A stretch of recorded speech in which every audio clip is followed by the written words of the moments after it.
हैं, पर मेरे लिए इतना मुश्किल है ये चीज़ें बोलना, क्योंकि जिस किस्म की ट्रेनिंग जो मुझे मिली है बचपन से, कि मैंने पूरी तरीके से कम्युनिज़्म की ट्रेनिंग लिया हूँ, बाज़फ्ता जाके।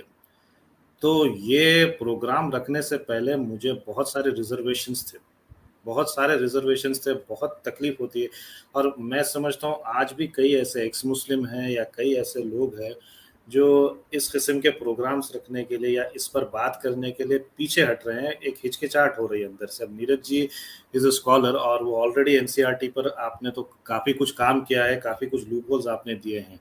तो नीरज जी, नैरेटिव तो ये सेट किया जा रहा है कि ये जितने भी हमलावर हैं, ये सब लुटेरे थे, इनका इस्लाम से कुछ लेना-देना ही नहीं था। मतलब डॉक्ट्रिनल इन्फ्लुएंस कुछ नहीं था, ये तो थे बस मौका-परस्त थे, इन्होंने सिर्फ़ चढ़ दिया और मंदिरों को लूट लिया और मार-काट किया, और उस ज़माने की मोरालिटी भी ऐसी थी कि भई लूटना, स्लेव्स को लेके जाना।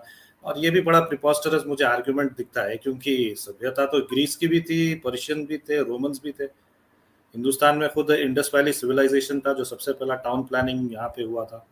तो सिविलाइजेशंस तो बहुत सारे थे, हर जगह तो ऐसा नहीं था कि लूट-मार करना। तो इस किस्म की जो दरिंदगी थी, इसको क्यों इस तरीके से मतलब जस्टिफाई किया जा रहा है, शुगर कोट किया जा रहा है, मतलब और from the basis of NCERT? इसमें जो आपने बात बोली ना, जो मैंने ऑब्जर्व किया हिस्ट्री बुक्स में, इन्होंने एक टेक्निक है जिसको परफेक्ट बना रखा है कि जो एट्रोसिटीज, पहली बात तो एट्रोसिटीज को डिनाई कर दिया जाता है, एट्रोसिटीज हुई ही नहीं। लेकिन अब क्योंकि ऐसा 100% वाइट वॉश करेंगे तो डेफिनेटली शक होगा, तो प्रोपेगेंडा की बेस्ट स्ट्रेटजी होती है कि एक दो कंसेशंस दे दो, ताकि लोगों को एक न्यूट्रलिटी का भ्रम पैदा हो जाए, उनको वहम जरूर हो जाए कि न्यूट्रल लोग हैं।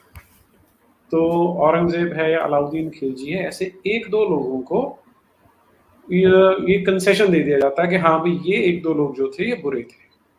तो पहला फिल्टर कि आउटराइट डिनायल का, थोड़ा सा एक्सेप्टेंस का, ताकि आपकी न्यूट्रलिटी का जो एक फसाड है वो बना रहे। उसके बाद ये जो एक दो लोगों को बताया जाता है, उन्हें एक्सेप्शंस शो कर दिया जाता है। तीसरा स्टेप होता है कि अगर वो एक्सेप्शंस थे वो क्यों थे, तो उसमें जो इस्लाम की आइडियोलॉजी है उसको फिल्टर आउट कर दिया जाता है कि अब किसी भी कौम में घटिया लोग तो हो सकते हैं, तो इसमें भी थे। चौथा फिल्टर लगाया जाता है कि जो उन्होंने मंदिर तोड़े या जो कुछ भी हरकतें की वो पैसे के लिए की थी। तो ये इनकी एक बड़ी ट्राइड एंड टेस्टेड स्ट्रेटजी है जो सब जगह पे काम करती है। और जो आप पूछ रहे हैं कि क्यों किया गया, तो इसका कोई 100% वो जैसे बोलते हैं ना स्मोकिंग गन, इस तरह का तो कुछ मेरे पास नहीं है। लेकिन जो हम देखते हैं कि अगर हम सिर्फ अपने देश के पर्सपेक्टिव से बात करें, तो नेहरू के टाइम से ही एक टेम्पलेट तभी सेट हो गया था। जो उसने जेल में बैठ के 2 किताबें लिखी थी, द डिस्कवरी ऑफ इंडिया और ग्लिम्पसेस ऑफ वर्ल्ड हिस्ट्री। वो दोनों आप अगर उनको पढ़ेंगे तो ये सारी टेक्निक्स जो मैंने अभी आपको बताई हैं वो उसके अंदर थी। और क्योंकि वो पहला प्राइम मिनिस्टर बना था और उसने एजुकेशन मिनिस्टर बनाए थे हमारे देश में, वो भी चुन के बनाए थे जो जिहादी थे, इसलिए वो एक नैरेटिव बन गया। और इंस्टीट्यूशंस का अपना एक इनर्शिया होता है कि जितना बड़ा इंस्टीट्यूट होगा उतना ही उसको चेंज करना मुश्किल होता जाएगा। तो वही कंटिन्यू रहा आज तक। और अब नेहरू ने क्यों किया, और उसके बाद कम्युनिस्टों ने, जिहादियों ने, और अब मिशनरी जैसा क्यों कर रहे हैं, मार्क्सिस्ट ऐसा क्यों कर रहे हैं, वो उनकी जो आइडियोलॉजी है ना, आप इन सबको कंपेयर करके देख लीजिए। जो कम्युनिज्म है, जो इस्लामिज्म है, इस्लाम है, और जो क्रिश्चियनिटी है, इनका बेसिक स्ट्रक्चर सेम है कि बाइनरी में काम करते हैं कि या तो हमारे साथ हो या हमारे अगेंस्ट हो। अब संसार भर में तीनों आपस में लड़ती हैं कि जो मार्क्सिस्ट हैं वो एंटी गॉड माने जाते हैं, तो वो क्रिश्चियनिटी और इस्लाम के दुश्मन होने चाहिए, जो कि ये चाइना में आपको दिखता भी है। बिल्कुल। इस्लाम क्रिश्चियनिटी का डॉक्ट्रिनल दुश्मन है, क्रिश्चियनिटी इस्लाम का डॉक्ट्रिनल दुश्मन है। लेकिन यहाँ पर तीनों मिल के काम कर रहे हैं, क्योंकि उनको ये मैंने पहले भी एक जगह एग्जांपल दिया था कि जिस तरह से जंगल में अगर 5-7 जंगली कुत्ते होते हैं, तो वो मिलके एक शेर को भी डरा देते हैं कि पहले हम इसका शिकार कर लेते हैं, बाद में सोचेंगे, अभी हम मिल जाएं, बाद में बांट के खा लेंगे। तो वही काम हमारे देश में चल रहा है। तो क्योंकि बाइनरी में काम करते हैं और इनमें एक इनहेरेंट नफ़रत है दूसरे के लिए कि आइदर माई वे और द हाईवे। जैसा बुश ने बोला था कि either you are with us और अगेंस्ट अस। तो तीनों इन आइडियोलॉजीज़ में ये इनका स्केलेटल फ्रेमवर्क है कि इसी फ्रेमवर्क पे काम करती हैं।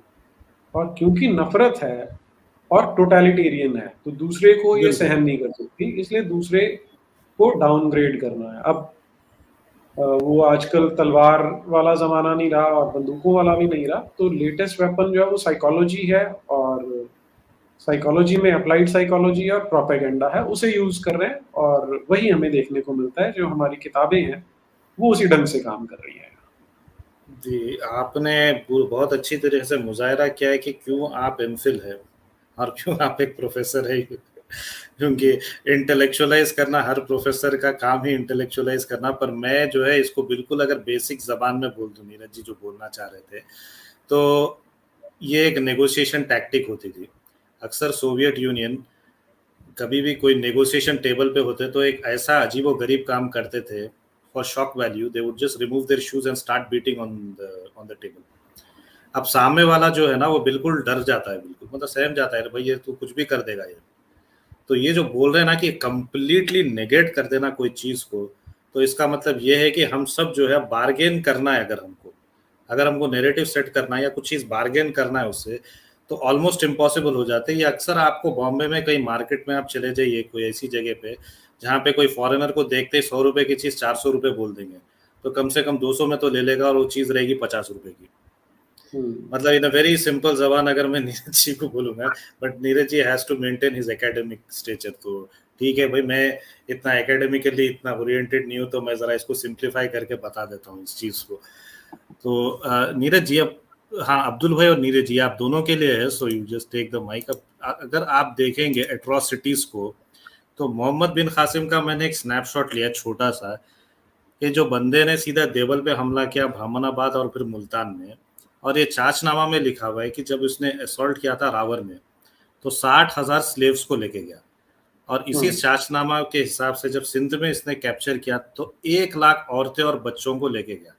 अब मुझे हुँ। बताइए इसके लिए क्या नेगोशिएशन है और किस तरीके से आप इसको डिफेंड कर सकोगे? क्योंकि मुझे तो ये स्टालिन का एक स्टेटमेंट याद आता है ना, that one death is a tragedy, millions is a statistics. तो हुँ। ये तो 60,000, 50,000, ये तो फरिश्ता एक लिख रहा है, ये हिस्टोरियन एक लिख रहा है। मतलब इसमें तो गिनती नहीं कर सकते हम। I mean I don't want to make it so ridiculous, but it's like क्या क्या ये नंबर, इस 60 लाख लोगों को आप लेके जा रहे हो ऐसी स्लेव की तरह। ये कोई मजाक है क्या ये? हुँ। और और खास तौर से उसके इन ये जब लेके भी जाते थे तो जो एलीट होते थे, एलीट क्लास के जो राजा महाराजाएं रहते थे, और उनकी औरतों को भी जब लेके आते, बच्चों को लेके आते थे, तो उनकी औरतों को बीच बाजार में लेके आके बेइज्जत करते थे। हुँ। खास तौर से उसको तो रेडिक्यूल करते थे। इस तरीके से लौंडियों को लेके जाना, इस तरीके से औरतों को लेके जाना था इनका। तो मतलब how do you defend this thing? How can you, इतने तो बेशर्म नहीं हो सकते हम। नहीं, नहीं, ये आपने लास्ट में गलत बोल दिया। आप सोच रहे हैं कि उनकी बेशर्मी की कोई लिमिट है, तो ये आपकी आपकी गलती है बहुत बड़ी। उनकी बेशर्मी की कोई लिमिट नहीं है। किसी भी चीज़ को डिफेंड करते हैं और ये जो आपने वो इंस्टांस बताया ना कि यहाँ से ऐसे गुलामों को लेके गए थे, तो जो राजा दहिर की बेटी थी, उसे जब यहाँ से लेके जाते हैं, तो वो सीन बड़ा विविडली डिस्क्राइब किया गया है कि जो उस टाइम का खलीफा था। अब खलीफा आप किसे बोलते हैं? जो इस्लामिक वर्ल्ड का टॉप मोस्ट ऑफिशियल है। हज्जाज तो बिन जो यूसुफ। जो इंस्टांस बताते हैं कि जब वो उस लड़की को उसके सामने पेश किया गया, तो उसको देखता ही रह गया। और फिर एक उसका कोई भांजा या भतीजा था, वो साथ में खड़ा था, तो उसने बोला कि मुझे चाहिए। तो जो खलीफा है वो बोलता है कि ये मुझे बहुत अच्छी लग रही है और मेरा तो इस पे बहुत दिल आया है, लेकिन अगर तुझे अच्छी लग रही है तो तू ले जा और तू इससे अपने बच्चे पैदा कर। अब मैं जिस मेंटालिटी मतलब हम जिस एनवायरनमेंट में रहते हैं, वहाँ इसको विजुअलाइज़ करना ही बड़ा बड़ा ही शर्मनाक सा लग रहा था मुझे कि कहने को टॉप ऑफिशियल है किसी कम्युनिटी का, और जैसे जी। एक वैश्य भेड़िए की लार टपक रही होती है, शायद ऐसी उसकी लार टपक रही होगी, और फिर वो बोलता है कि अच्छा तू इसको ले जा। तो जहाँ टॉप मोस्ट इस तरह का है, तो आम नीचे जो करिंदे होंगे, जो प्यादे होंगे, उनकी सोच कितनी घटिया होगी, हम वहाँ से इमेजिन कर सकते हैं इसे। लेकिन फिर जो आपका बेसिक क्वेश्चन था कि इसको कैसे डिफेंड कर सकते हैं, तो वो तो आपके सामने हो ही रहा है कि वो पोर्ट बना सकते हैं उसके नाम पे, गजनवी गौरी के नाम पे मिसाइल्स बना सकते हैं। तो ये बेशर्मी की इंतहा पार हो चुकी है उनकी, कोई लिमिट नहीं है इसमें। जी। अब्दुल भाई, आप उसी खित्ते से, तो आप जरा इस पर रोशनी डालें, मतलब कि कैसे हम डिफेंड कर सकते हैं इस चीज को, इस वाहियात चीज को। जी, देखिए, पहले सबसे पहले इस बातों को समझने की ज़रूरत है कि तारीख दानों ने जो मतलब पहले खलीफाओं के दरबारों में जो तारीख दान हुआ करते थे, वो हमेशा खलीफा बादशाह राजाओं के हमदो सना ही लिखते थे, मकसद उसकी तारीफी कलमात और उसके बड़े बड़े मकसद झूठे ख्यालात। और ये चीज़ जो है, ये मकसद आज से भी शुरू से चली आ रही है और अब भी यही है कि मवासलात का जो सिस्टम है, जिसमें आप ये कह लीजिए कि नशर अशात के जो मामलात हैं, उसको इसी तौर पर इस्तेमाल किया जाता है। हमें सबसे पहले ये समझना पड़ेगा कि हिंदुस्तान पर मुसलमान लुटेरों की आमद कब से हुई और कहाँ से हुई। तो ये पहला वाकया जो है, वो हिंदुस्तान पर जो हमलावर हुआ, वो महलब बिन अबी सफरा, जो कि गजनी पर सबसे पहला उसने मकसद किया। ये बहुत पुरानी बात है और मकसद ये समझ लीजिए कि गजनी के वाकयात और ये तमाम चीज जो है, वो मोहम्मद बिन कासिम से बहुत पहले की चीज है। मोहम्मद बिन कासिम कौन था, कहाँ से आया था और क्या था, असल हकायक देखिए। ये जो कहते हैं ना कि बहुत बड़े फातह और मुसलमानों का बहुत बड़ा सिपह सालार, इनको शर्म आनी चाहिए कि जब ये इतने खूबसूरती से झूठ बोलते हैं। ये बनु उमैया हज्जाज बिन यूसुफ का भतीजा था। हज्जाज बिन यूसुफ कौन था?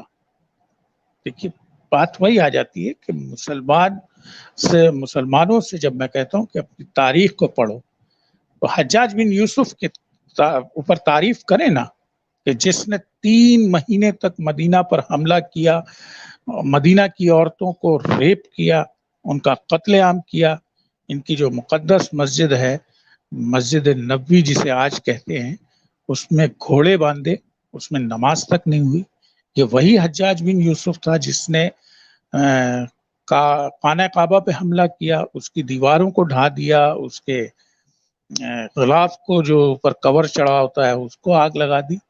तो मुसलमान, इसमें शर्म आती है उनको ये हकीकत बयान करते हुए। और इसी का भतीजा मोहम्मद बिन कासिम, जिसके ऊपर बड़े तारीफी कलमात बयान किए जाते हैं कि 17 साल की उम्र में फातेह सिंध बना। तो ये तारीख तो भाई ये बता रही है कि मोहम्मद बिन कासिम बनु उमैया का सिपह सालार है, हज्जाज बिन यूसुफ का भतीजा, जो सबसे पहले कासिम का बाप चूंकि बसरा का गवर्नर था, और जब वो चल बसा तो उसके बाद इसको ईरान भेजा गया। ईरान में चूंकि बगावत एक हो गई थी, तो उस पे सिपह सालार बतौर इसको बना के 708 हिजरी में भेजा गया। और फिर फारस का गवर्नर 17 साल की उम्र में इसको गवर्नरशिप मिली। और ये जो बातें मैंने कही, चूंकि राजा दाहिर ने चंद मुसलमान अहले बैत, जिन्हें कहते हैं मुसलमान, इसके ऊपर वो बात नहीं करेंगे, क्योंकि राजा दाहिर ने उनको पनाह दी थी। जिस वक्त हज्जाज बिन यूसुफ कज़्ज़ाब सालिम किस्म का आदमी जो है, वो अपने ही मुसलमानों पर जब जुल्म कर रहा था, तो राजा दाहिर ने इंसानियत के नाते उन लोगों को अपने पास जगह दी थी।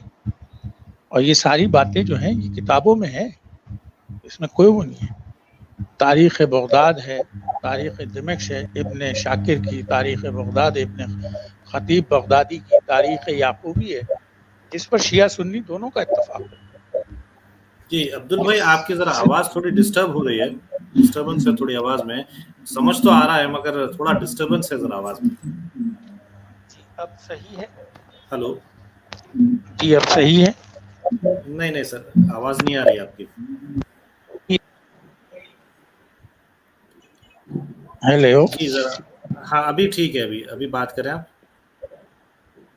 हाँ, तो ये जो कहा जाता है ना कि सिंध मोहम्मद बिन कासिम ने फतह किया और सिंध पर मुसलमान हुए सिंध के लोग, ये झूठे तरीन लोग हैं। सिंध से तो कुछ लोग उठ करके अरब गए और वो इस्लाम में दाखिल हो गए थे। ये इनकी चंद किताबों के अंदर है, जो मोहम्मद के टाइम पे भी लोग सिंध से उठ करके गए थे और वहाँ पे उन्होंने बैत की, वहीं रहे, वहीं पर ईमान लिया है। और वो कुछ 4-5 लोग थे जो वापस नहीं पलटे।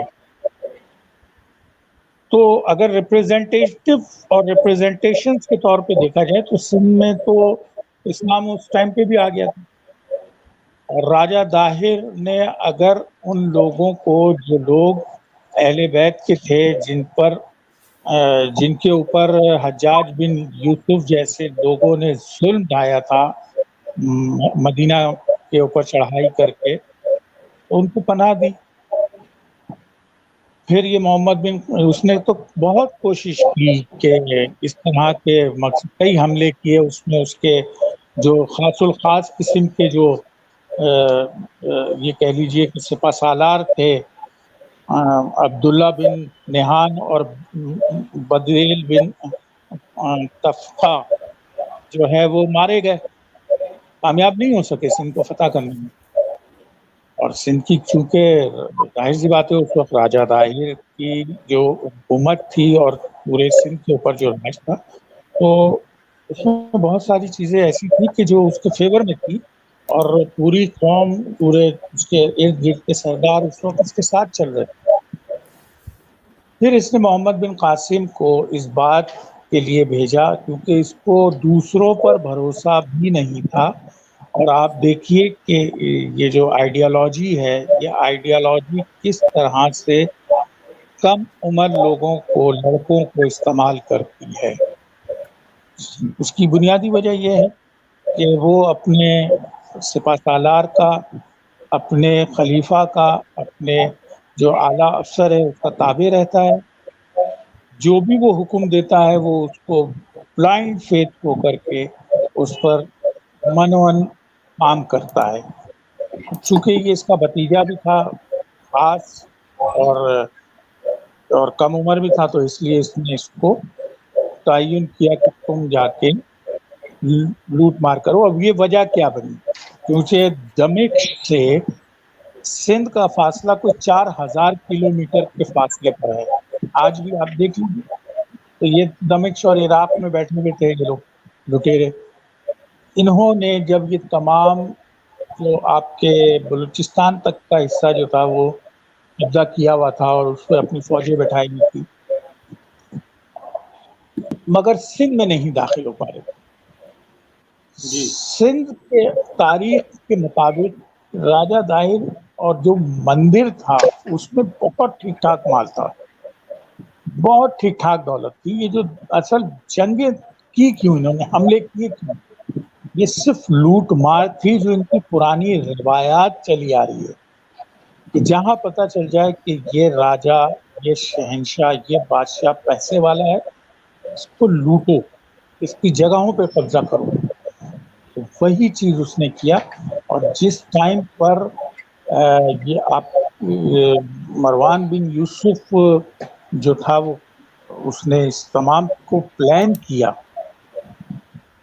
तो वलीद बिन मालिक ने, तो बाद में आया, उससे पहले उसका भाई जो था वलीद बिन मालिक का भाई, वो था खलीफा। जी अब्दुल भाई, जरा थोड़ा नीरज अत्री भी जल्दी में, हम थोड़े क्वेश्चंस ले लेते हैं अगर आपकी इजाजत हो तो। आप बस मैं इसको थोड़ा सा कैलकुलेट कर दूं। जी जी सर।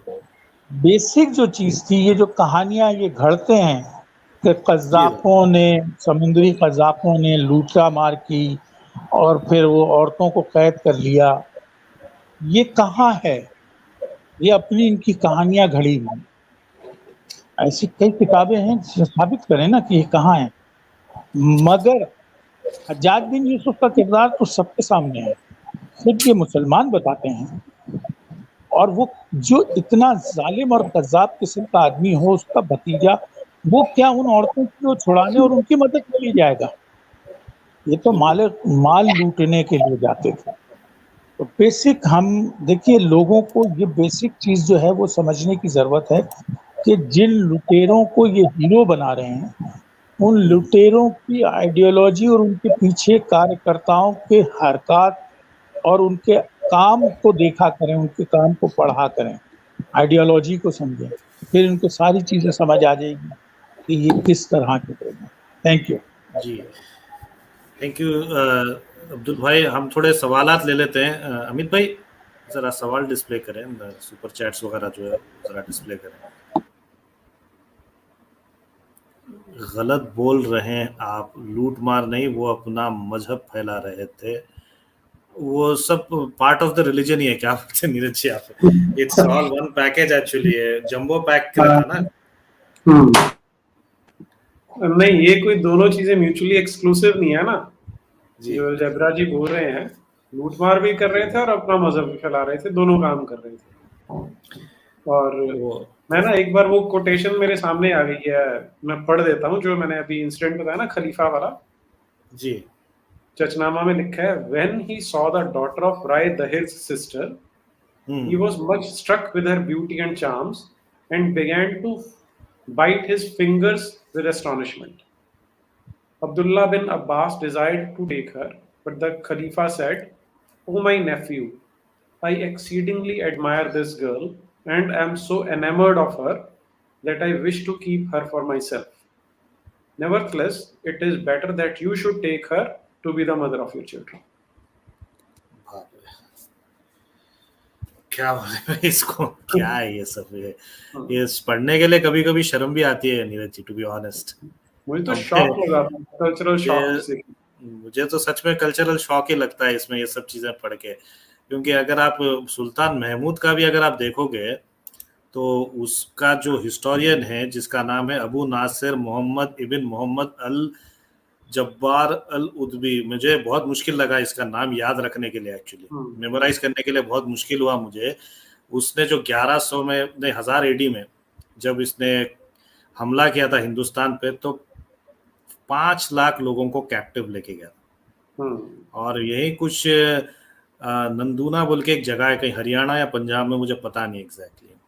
नंदन नहीं, वो अब पाकिस्तान में है आपको।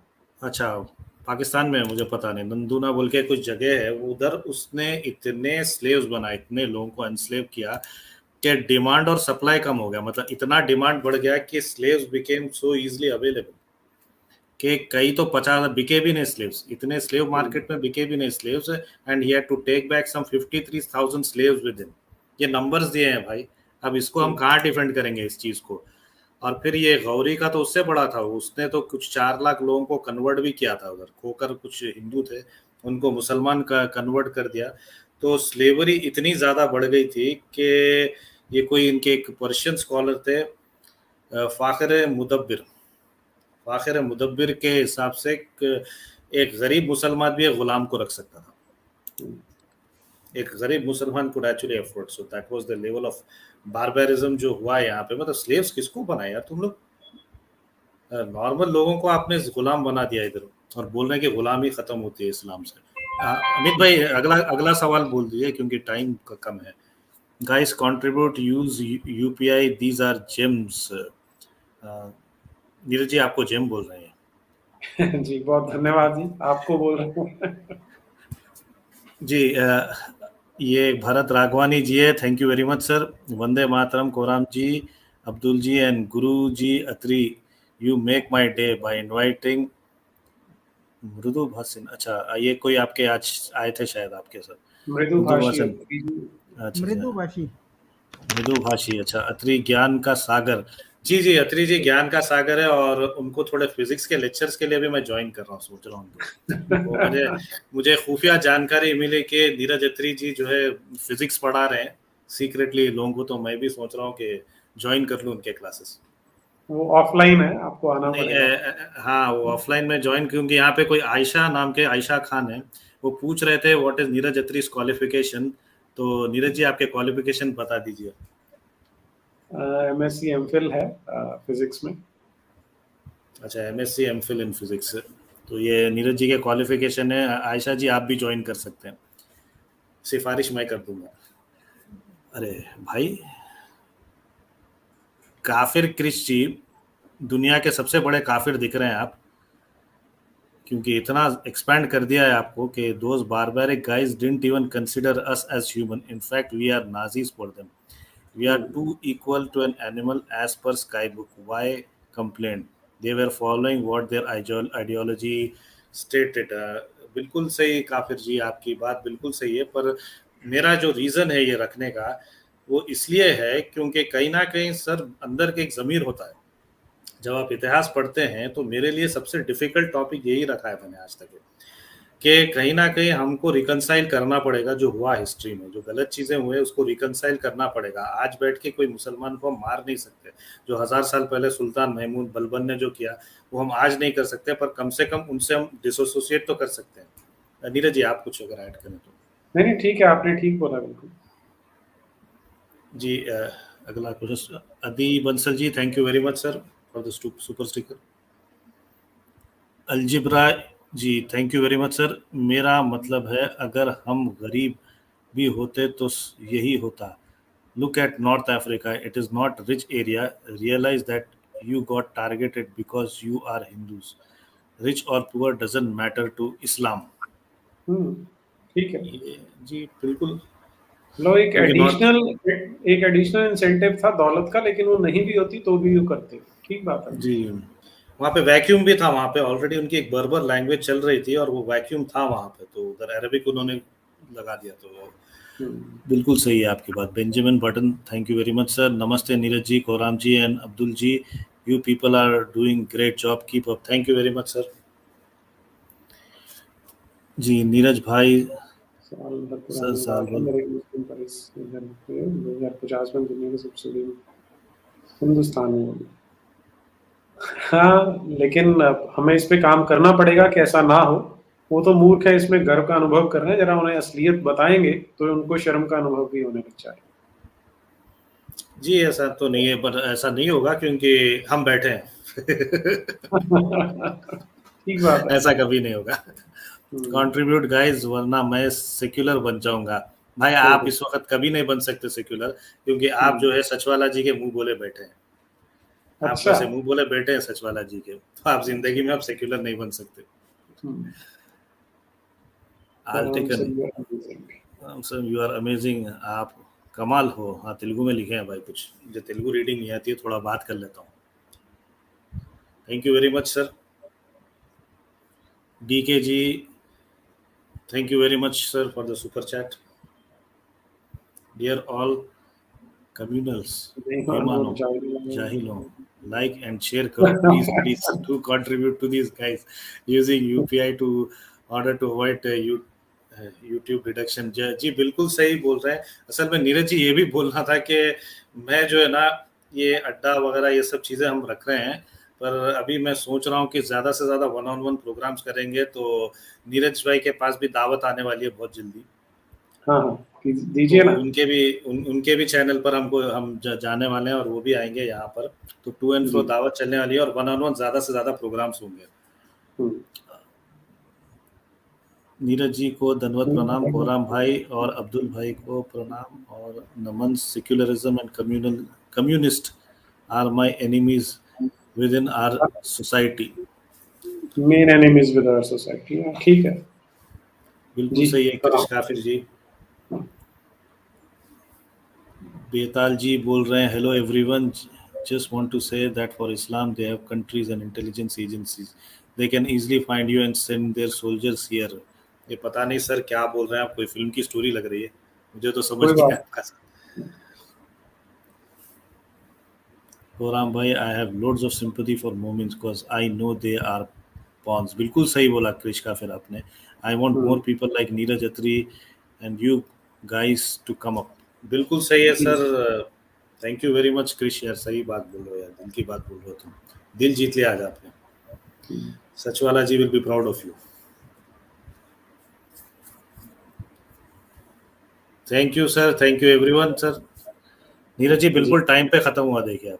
जी जी जी, बहुत बहुत धन्यवाद। मेरा 8:45 पे एक सेशन और, तो बहुत अच्छा रहा आपसे मिलके। और अब्दुल जी, आप बहुत बहुत धन्यवाद जुड़ने के लिए। जी अब्दुल भाई को भी अगर आप दावत।